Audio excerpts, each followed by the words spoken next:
de liens, des dirigeants qui se dévoilent peu à peu, des liens qui se tissent, des coachs qui éclairent.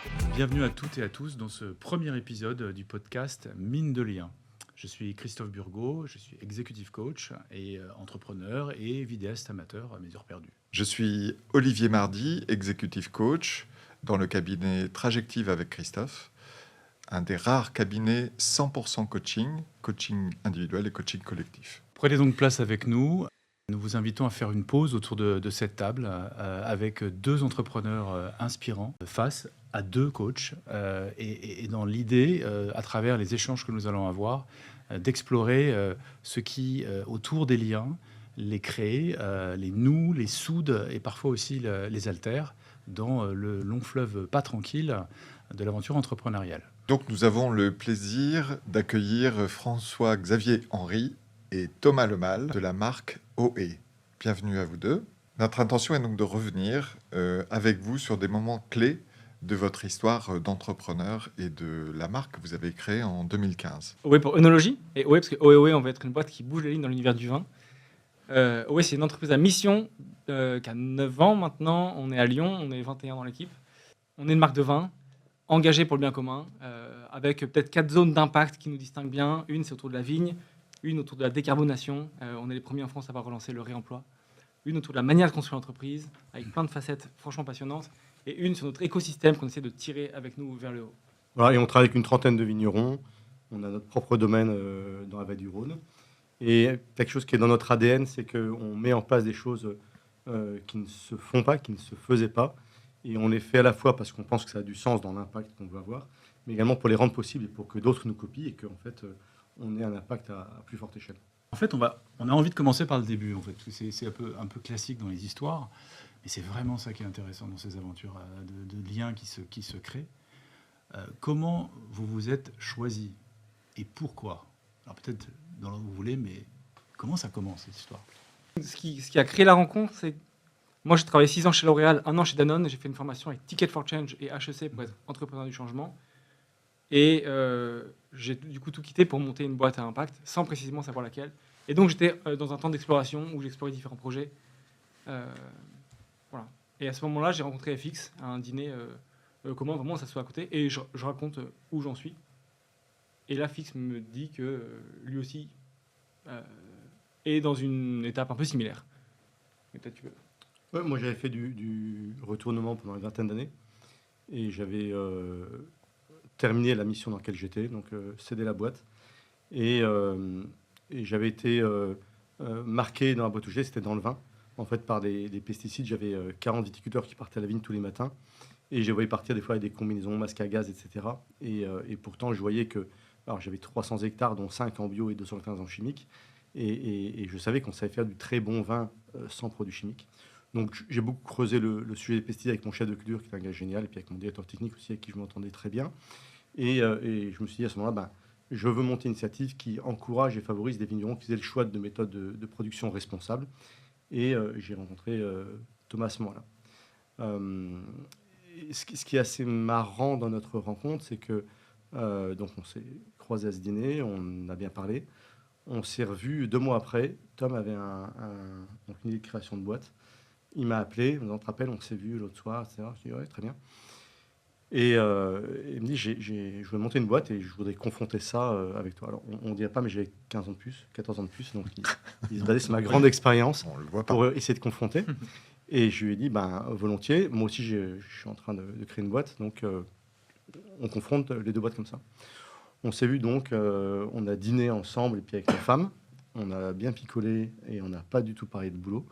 Et en fin de soirée... Vous avez picolé, donc vous avez un peu parlé de boulot. Voilà, et en fin de soirée, on s'est dit, faut quand même qu'on se voit. Et donc, on s'est revu 2 jours après.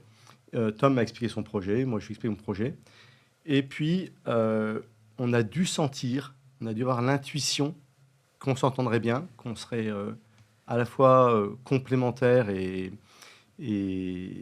que ça matcherait bien. Et en fait, on s'est dit, on va faire les 2 boîtes ensemble. Alors, en fait, si tu veux bien, là, je te ralentis ouais. une minute, parce que c'est ce moment-là qui est, je trouve, très apprenant. Qu'est-ce que toi, tu as vu, parce que ça, c'est l'histoire telle qu'elle se déroule si on regarde le film, et à l'intérieur de l'histoire, qu'est-ce que tu as vu, ou compris, ou senti chez Fix qui fait que c'était bon? Je pense qu'il y avait des choses très taf, opérationnelles, compétences, et des choses plus profondes. Fix, il avait déjà géré des boîtes auparavant, et moi non. Et donc, je le savais, enfin, il me rassurait beaucoup sur le fait de gérer les côtés création, compta, finance, légal, un peu ces trucs-là, où moi, je peux dire que je suis pas bon, mais c'est pas du tout mon truc, quoi. Moi, je me suis dit, Fix me rassure, et en même temps, je pense qu'il est bon complément de ce sur quoi moi je pense être bon, quoi. Qui est plus créatif, être acteur du changement, penser loin, essayer d'être assez radical. Et quand moi j'ai commencé à exposer ça à Fix, je crois qu'assez rapidement on a dû voir que ça se complétait bien, quoi. Et toi, François-Xavier? Je pense qu'effectivement, c'est la complémentarité qui m'a beaucoup plu. Et j'ai pas eu peur de cette complémentarité parce que moi, j'ai eu d'autres vies avant en entrepreneuriat. J'ai créé notamment une boîte quand j'avais 25 ans avec 2 personnes et je me suis clashé avec un de mes 2 associés parce qu'on était très différents et trop différents par rapport à ce que nos complémentarités nous apportaient. Et là, j'ai senti qu'on avait des différences, qu'on était complémentaires, mais qu'on avait des choses communes qui nous animaient.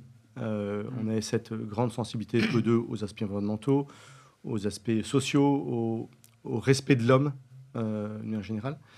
Et moi, j'ai senti que c'était quelque chose de profond. Et donc, j'ai été très rassuré, en fait, par le fait que si on partait dans une aventure ensemble, on avait ces racines qui étaient très importantes et qui ferait que lorsque nos complémentarités ou nos différences allaient faire qu'il y aurait une difficulté, eh bien, on saurait se raccrocher en fait à ces fondations.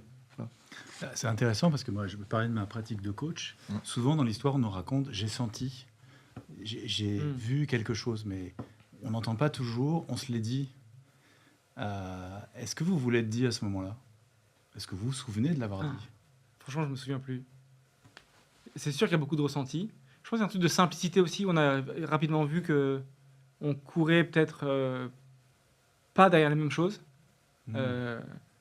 Et un peu de simplicité, typiquement le sujet de l'argent. Assez vite, je pense qu'on a perçu que c'était pas le driver premier de chacun. Donc vous rejoignez là-dessus. Ouais. Après, je sais pas si on se l'est dit, j'avoue que ça, je sais plus. Mais... Moi, je pense qu'on se l'est pas dit. Parce que je me rappelle notamment qu'on s'est vu. Et c'est Tom qui a dit ça te dit qu'on fasse ça ensemble. Et moi, je suis dans un projet de création de boîte, mais j'avais pas imaginé en fait au début qu'on s'associerait. Et je me rappelle avoir eu en tête de devoir lui rendre une réponse. C'est-à-dire que Tom a dit, ça te dit, je dis, faut que je réfléchisse, quoi.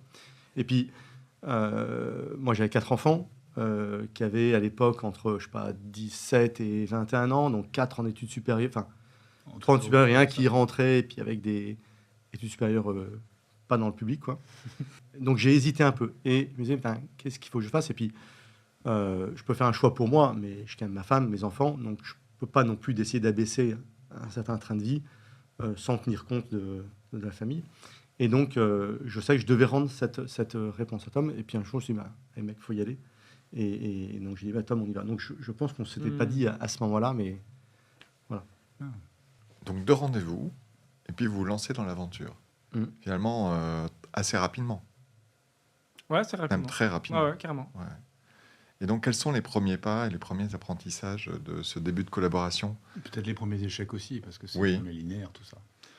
Alors là, en fait, assez vite, moi, j'ai vu une des capacités des Fix de ultra calculer vite et de penser avec beaucoup de complexité, là où moi, je cherche dans ce qu'on fait beaucoup de simplicité. Donc, c'était un des premiers défis pour nous qu'on découvrait.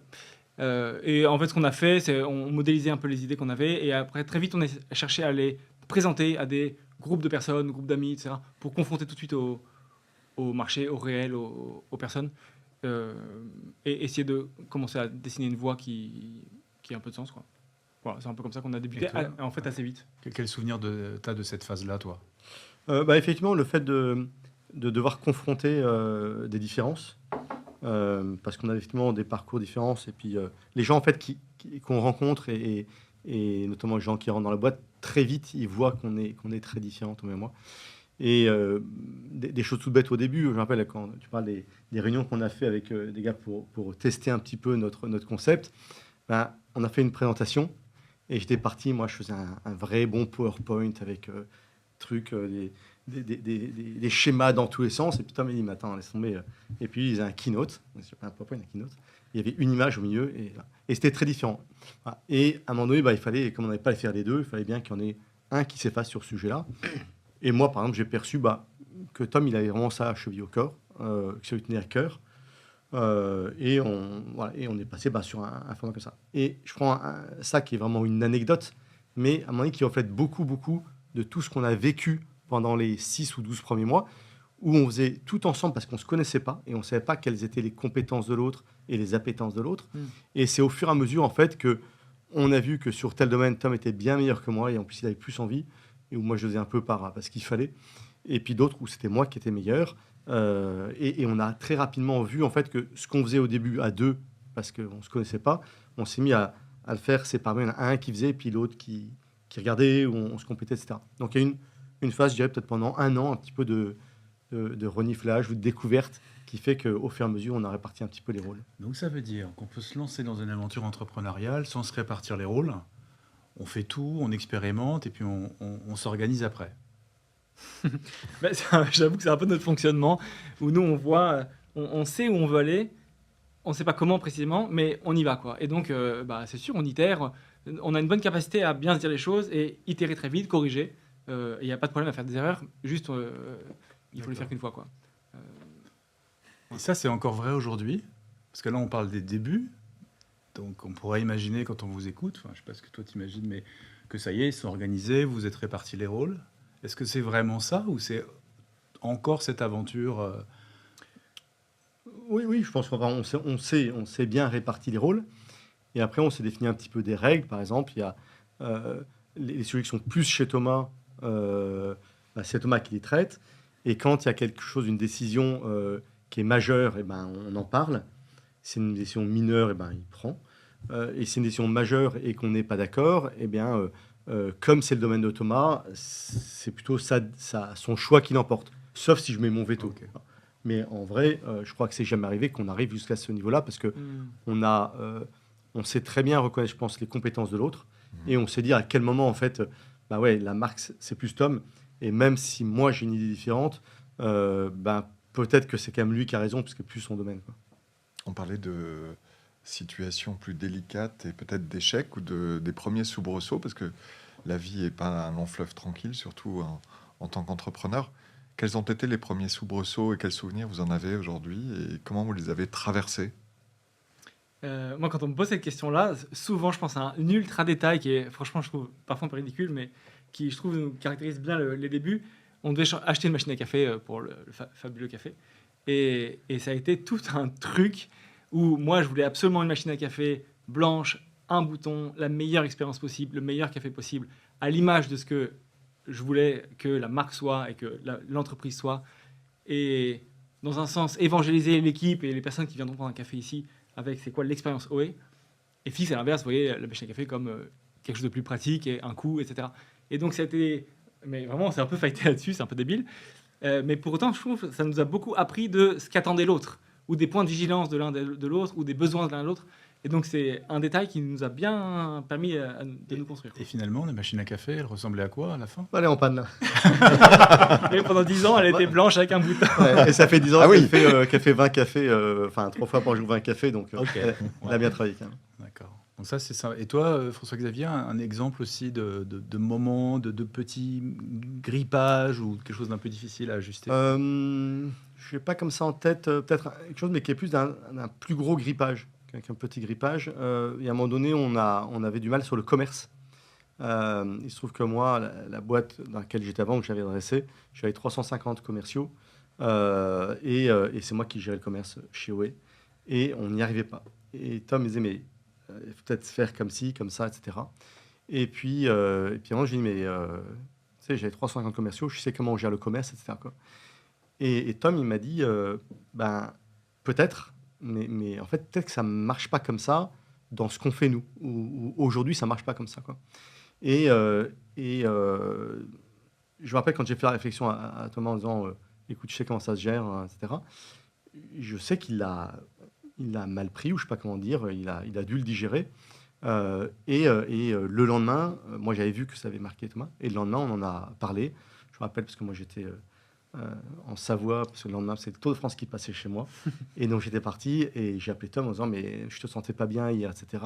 Et on a parlé 1h30 au téléphone, et ça s'est très bien passé. Je pense que voilà, ça c'est un élément aussi, encore une fois, qui a été un grain de sel, peut-être un grain de sable, peut-être même un gravier, mais qui nous a permis de nous construire beaucoup, parce que ça a gêné derrière le fait qu'on dit en fait il faut qu'on arrive à bien dire quel domaine de compétence de l'un et de l'autre. Mais je trouve cet exemple que cite Fix a été bon parce qu'il nous a permis de se dire un truc un peu frontal et de se dire peut-être tu m'as blessé, etc. Et du coup, une fois qu'on l'a vécu, c'est plus facile pour les fois d'après. Et de fait, ça a déclenché cet accompagnement qui a permis de bien nous mettre sur les bons rails peut-être. Et il y a vraiment un avant et un après. Et après, il y a des choses aussi qui nous ont fait évoluer, en tout cas moi, qui m'ont fait évoluer, par exemple, qui m'ont fait percevoir une chose. Quand Tom m'a dit, mais ça se passait comme ça dans ta boîte d'avant, mais peut-être qu'aujourd'hui, c'est pas comme ça, ou comme sur notre marché, c'est pas comme ça. Et moi, qui m'a fait grandir énormément sur un point, sur le fait de pas avoir de préjugés ou de je sais pas, et de prendre beaucoup de recul et de se dire, mais en fait, remets en question ce que tu crois être universel, etc. Et je pense que ça, c'est vraiment un élément de l'ADN OE, parce que si on est le premier acteur à avoir remis la consigne sur les bouteilles de vin en France, si on est les premiers à expédier à la voile aux US, etc., c'est parce qu'on a osé se dire, en fait, les gens font comme ça, mais est-ce que ça doit être fait comme ça? Par exemple, sur les bouteilles de vin, il y a un truc en espèce d'alliage d'aluminium, de plastique, absolument pas recyclable, qui s'appelle la capsule qui est dessus. Tout le monde le met. Et en fait, c'est mais pourquoi on met ça? Alors, il y a la vignette fiscale, mais elle n'est plus obligatoire. Donc, on s'est dit, mais pourquoi on le met? Et en fait, je pense que Tom, il m'a appris à m'autoriser à me poser ce genre de questions. Et ça permet effectivement d'aller plus loin et de remettre en question des choses qui font qu'aujourd'hui, on fait des choses que personne ne fait aujourd'hui, quoi. François-Xavier, t'es passé un peu vite sur l'histoire de consigne. C'est quoi cette histoire de consigne? Tu l'avais remis au bout du jour? En 2 mots, on a pris nous-mêmes la production. Donc maintenant, c'est nous qui embouteillons les vins. Et donc, on a la main sur toutes les matières sèches, la bouteille, le bouchon, la colle, les étiquettes. Et donc, à ce moment-là, c'était il y a 4-5 ans, on a tout screené. Donc, tout est ultra clean, encre végétale, papier recyclé, etc. Mais surtout, on a mis en place, ou contribué à mettre en place, c'est un écosystème qui a rendu ça possible, mais donc mis en place les flux nécessaires pour pouvoir réemployer les bouteilles. Et donc, on expédie des bouteilles à des restaurateurs, par exemple. On arrive à les récupérer, les laver et les réembouteiller. Et donc, les gains sont sans commune mesure. C'est 79% de CO2 en moins, 76% d'énergie en moins, 51% d'eau en moins. Et même si 100% du verre se recycle, il faut fondre la bouteille, mais ensuite remettre de la silice neuve, du verre neuf, pour quand même en faire des bouteilles. Donc, vraiment, c'est game changer. Et là-dessus, on était les premiers en France à le refaire dans le vin. On nous a dit, tu fais fausse route, ça ne marchera jamais. Bizarrement, ça fonctionne très bien. Et je trouve que c'est un des exemples, il y en a d'autres, mais un des exemples vraiment de l'essence d'OE de rendre possible le changement, quoi, montrer la voie. Je trouve ça intéressant parce que vous êtes un binôme. Alors, je ne sais pas si une seule personne pourrait faire ça, on n'en sait rien. En tout cas, vous êtes 2. Et que c'est très créatif. C'est très out of the box. Alors, j'entends que toi, Thomas, tu as l'air d'être plutôt à cet endroit assez naturellement. Et toi, tu t'autorises à le faire. Et je me dis, comment vous nourrissez ça en dehors de votre binôme et de vos liens pour continuer à trouver ces idées? Comment ça fonctionne? On est loin d'être seul. Donc, on est nous 2, mais il y a l'équipe, il y a des réseaux, des écosystèmes. On est Bicorp depuis 2017 et donc on est dans ces entreprises-là et donc on se challenge, on s'observe. Moi, j'ai lu et l'équipe a lu beaucoup de livres aussi de Yvon Chouinard, le fondateur de Patagonia, ou d'autres livres sur l'entreprise au profit du bien commun. On s'entend bien avec d'autres boîtes qui sont hyper avancées sur ces thèmes-là, parfois très écologiques, parfois très sociaux. Et donc on s'inspire, on prend des choses, on pose des questions. On est loin d'être parfait et d'avoir tout craqué, mais régulièrement on pose des questions. Régulièrement on se dit, oula, ce truc-là, on n'y arrive pas, on doit faire mieux, c'est quoi la clé? Donc on pose la question, on cherche. Parfois, on pose la question sur LinkedIn, on dit ce machin-là, comment on peut le virer? Ce plastique-là, comment on le dégage, quoi? Et il y a plein de solutions, en fait. Donc, et concrètement, vous prenez combien de temps à faire ça? dans tout ce que vous avez à faire pour piloter une boîte, ce côté me nourrir, benchmarker. C'est un sujet pour nous qui accompagnons les dirigeants. Ouais. C'est de leur donner du temps à aller à l'extérieur, parce qu'ils en passent beaucoup à l'intérieur. Comment vous faites ça En fait, il y a quelque chose de... Pendant un temps, on a consacré du temps. Par exemple, quand on est devenu Bicorp, on s'est dit, on prend 2 heures tous les vendredis matins, ça prendra le temps que ça prendra, D'accord. et on sera Bicorp.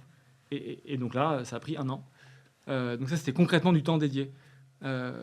Et après, il y a beaucoup de choses qui sont maintenant dans la culture de la boîte. Et donc, quand on doit faire un achat, automatiquement, on le filtre et on prend quelque chose où on sait où acheter parce que c'est D'accord. recyclé ou je sais pas quoi, ou économie circulaire. Et donc, on a un peu ces réflexes-là. Et donc, la force d'OE, c'est tout dépend pas de FX et moi et des choix qu'on fait, mais c'est la culture de la boîte qui façonne ça. Et on est 21 dans l'équipe, on est 21 à installer du réemploi, installer la circularité, essayer de craquer des modèles nouveaux de comment faire mieux, plus d'argent pour les vignerons, etc. Enfin, Ok. tout le monde pense un peu à ça. Et puis, il y a nos déj, on met ces sujets sur la table, à table. Et avec Fix, on essaie aussi parfois de... moi, j'aime bien marcher comme ça. Je dis, comment on peut faire une boîte où on a 0 stock? Comment on peut faire une boîte où, je sais pas, on fait de la com, tout Lyon nous connaît à 0 €. Comment on peut penser ça, des nouveaux schémas? Et de tout ça naissent des idées. Et comment vous alliez justement, parce qu'en tant qu'entrepreneur, entrepreneur à succès, parce que maintenant, depuis 2015, ça fait 9 ans que la société existe et que vous performez, comment vous alliez l'économique et le durable? Ouais, les deux ne sont pas du tout opposés. Hein. Alors, Non, mais comment justement pas. vous le reliez Et ou j'allais dire même plus, c'est que je crois vraiment que le durable renforce l'économique. Je prends un exemple hyper concret, hyper simple. La capsule, quand on enlève, c'est 7 grammes de déchets en moins, c'est 7 centimes de coût en moins. Comment on s'y prend pour tout ça?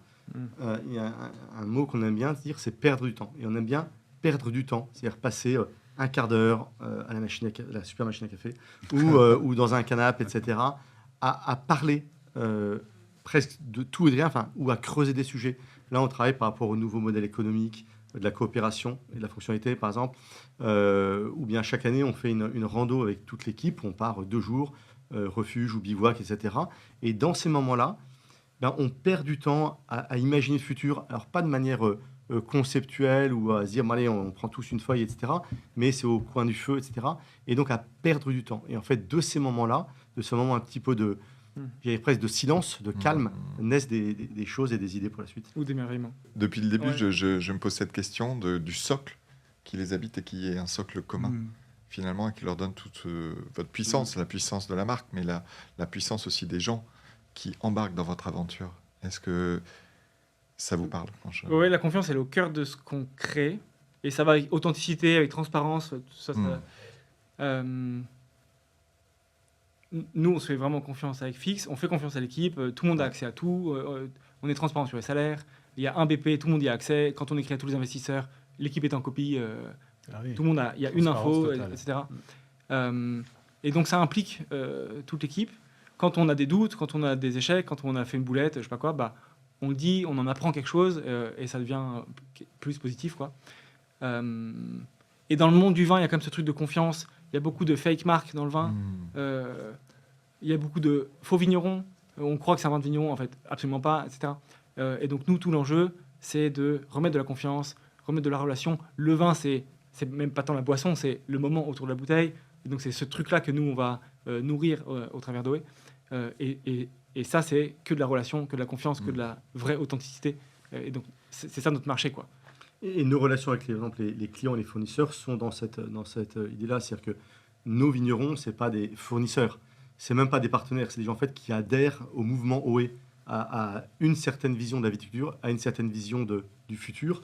Et donc, ils adhèrent à ça. Et un exemple très concret, c'est que nos vignerons, qui souvent ont également des étiquettes, des bouteilles qui vendent sous leur propre nom, ils mettent sur leur site ou sur leurs réseaux sociaux des logos d'OE, des films d'OE, etc. Donc, c'est-à-dire qu'ils considèrent en fait que OE est un mouvement dans lequel ils s'inscrivent.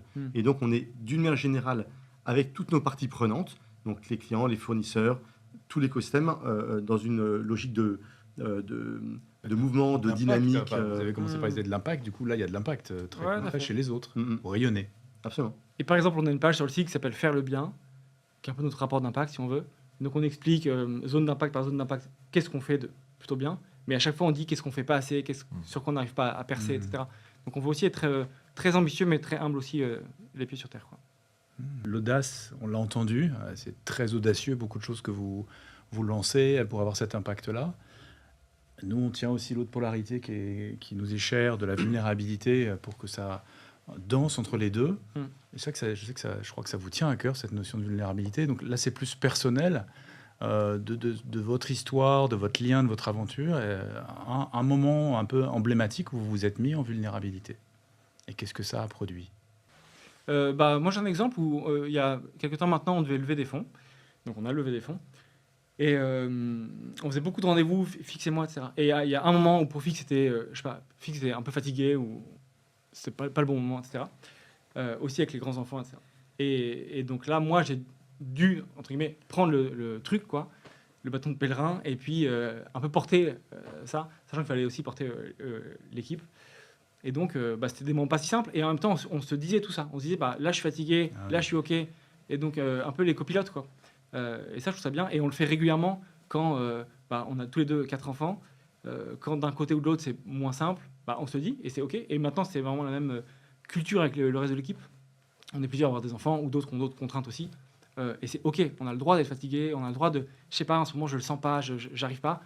Ça, on arrive à se le dire. Et je trouve que c'est une vraie force en entreprise d'avoir le droit d'être faible, quoi. Assurément. Ce qui n'est pas commun. En fait, je me dis, en vous écoutant, que c'est un joli duo. Alors j'ai envie de soutenir ça en vous demandant quelle est la qualité que vous voyez chez l'autre et que vous auriez beaucoup de mal à vous accorder à vous-même. Toi, ça va être l'intelligence pour moi. Ne répondez pas à la place. On peut parler du physique. Tu peux y aller sur tout ce que tu veux. Qualité ou compétence, Fix, il a une capacité à gérer la complexité, à bien la mapper et bien ordonner les choses et dérouler derrière. Et ça, c'est une puissance qui est franchement géniale. Géniale pour la boîte et géniale dans les échanges aussi. Aussi parce que moi, je suis très créatif et donc régulièrement, j'arrive avec des bribes d'idées, un truc qui résonne avec ça, et ça bloque, mais ça, en même temps, on a cette clé-là. Parfois, je confie ça un peu à Fix et puis, bizarrement, les choses s'alignent. Et ça, je pense que c'est une de nos bonnes forces.